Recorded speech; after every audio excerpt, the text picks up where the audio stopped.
E aconteceu que, quando Jesus concluiu todos estes discursos, disse aos seus discípulos: Bem sabeis que daqui a 2 dias é a Páscoa, e o Filho do Homem será entregue para ser crucificado. Depois os príncipes dos sacerdotes, e os escribas, e os anciãos do povo, reuniram-se na sala do sumo sacerdote, o qual se chamava Caifás. E consultaram-se mutuamente, para prenderem Jesus com dolo, e o matarem. Mas diziam: não durante a festa, para que não haja alvoroço entre o povo. E, estando Jesus em Betânia, em casa de Simão, o leproso, aproximou-se dele uma mulher com um vaso de alabastro, com unguento de grande valor, e derramou-lhe-o sobre a cabeça, quando ele estava assentado à mesa. E os seus discípulos, vendo isto, indignaram-se, dizendo: por que é este desperdício? Pois este unguento podia vender-se por grande preço, e dar-se dinheiro aos pobres. Jesus, porém, conhecendo isto, disse-lhes: por que afligis esta mulher, pois praticou uma boa ação para comigo? Porquanto sempre tendes convosco os pobres, mas a mim não me haveis de ter sempre. Ora, derramando ela este unguento sobre o meu corpo, fê-lo preparando-me para o meu sepultamento. Em verdade vos digo que, onde quer que este evangelho for pregado em todo o mundo, também será referido o que ela fez, para a memória sua.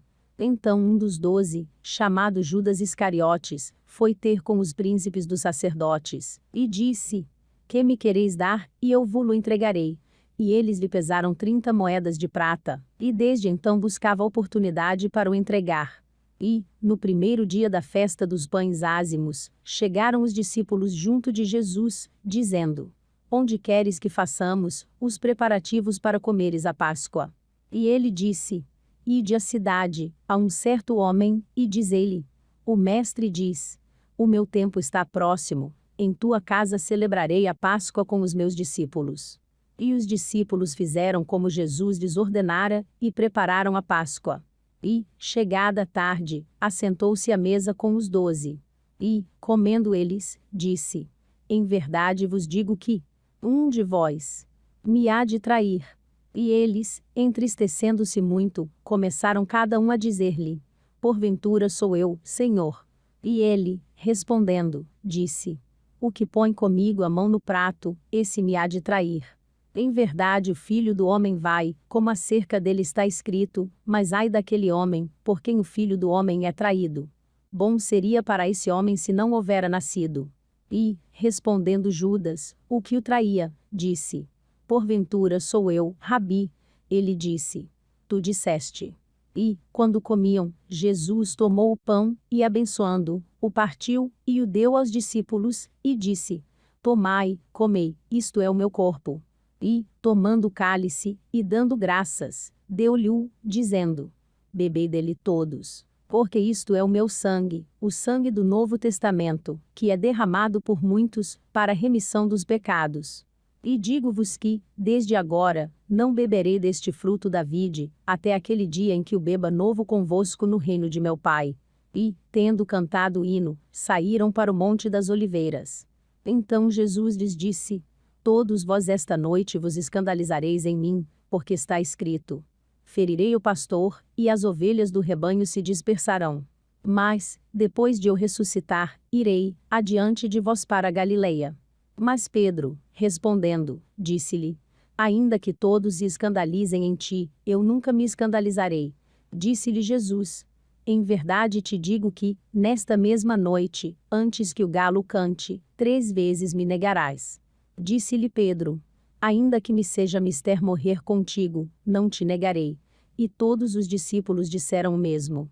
Então chegou Jesus com eles a um lugar chamado Getsêmani, e disse a seus discípulos: assentai-vos aqui, enquanto vou além orar. E, levando consigo Pedro, e os 2 filhos de Zebedeu, começou a entristecer-se, e a angustiar-se muito. Então lhes disse: a minha alma está cheia de tristeza até a morte. Ficai aqui, e velai comigo. E, indo um pouco mais para diante, prostrou-se sobre o seu rosto, orando e dizendo: meu Pai, se é possível, passe de mim este cálice. Todavia, não seja como eu quero, mas como tu queres. E, voltando para os seus discípulos, achou-os adormecidos, e disse a Pedro: Então nem uma hora pudeste velar comigo? Vigiai e orai, para que não entreis em tentação. Na verdade, o espírito está pronto, mas a carne é fraca. E, indo segunda vez, orou, dizendo: Pai meu, se este cálice não pode passar de mim sem eu o beber, faça-se a tua vontade. E, voltando, achou-os outra vez adormecidos, porque os seus olhos estavam pesados. E, deixando-os de novo, foi orar pela terceira vez, dizendo as mesmas palavras. Então chegou junto dos seus discípulos, e disse-lhes: Dormi agora, e repousai, eis que chegada a hora, e o Filho do Homem será entregue nas mãos dos pecadores. Levantai-vos, partamos, eis que chegado o que me trai.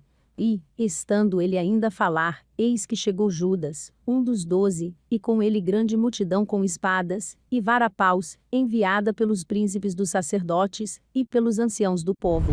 E o que o traía tinha-lhes dado um sinal, dizendo: O que o beijar é esse, prendei-o. E logo, aproximando-se de Jesus, disse: Eu te saúdo, Rabi, e beijou.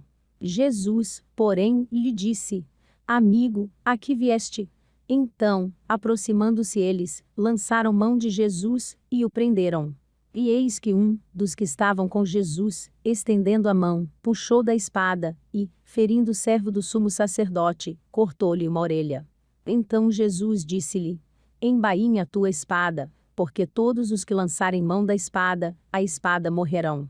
Ou pensas do que eu não poderia agora orar a meu Pai, e que ele não me daria mais de 12 legiões de anjos? Como, pois, se cumpririam as Escrituras, que dizem que assim convém que aconteça?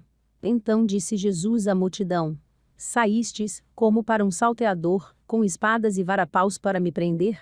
Todos os dias me assentava junto de vós, ensinando no templo, e não me prendestes.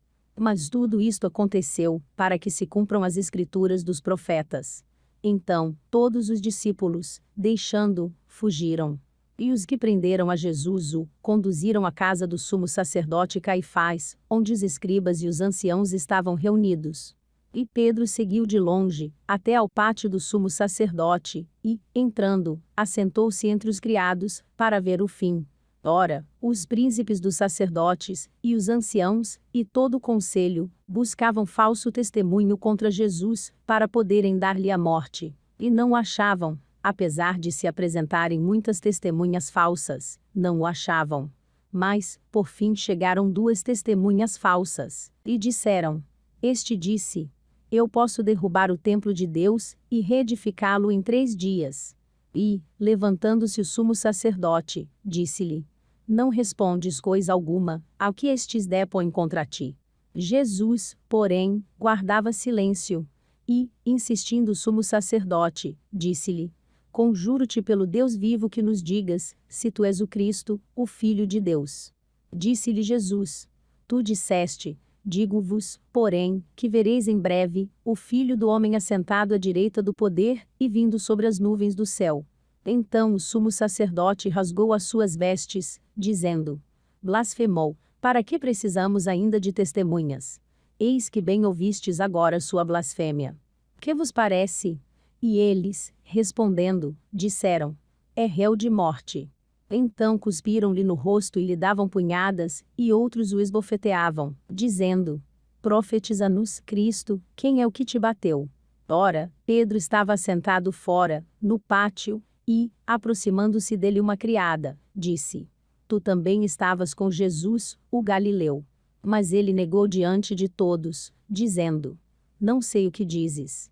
E, saindo para o vestíbulo, outra criada o viu, e disse aos que ali estavam: Este também estava com Jesus, o Nazareno. E ele negou outra vez com juramento: Não conheço tal homem. E, daí a pouco, aproximando-se os que ali estavam, disseram a Pedro: Verdadeiramente também tu és deles, pois a tua fala te denuncia. Então começou ele a praguejar, e a jurar, dizendo: Não conheço esse homem. E imediatamente o galo cantou.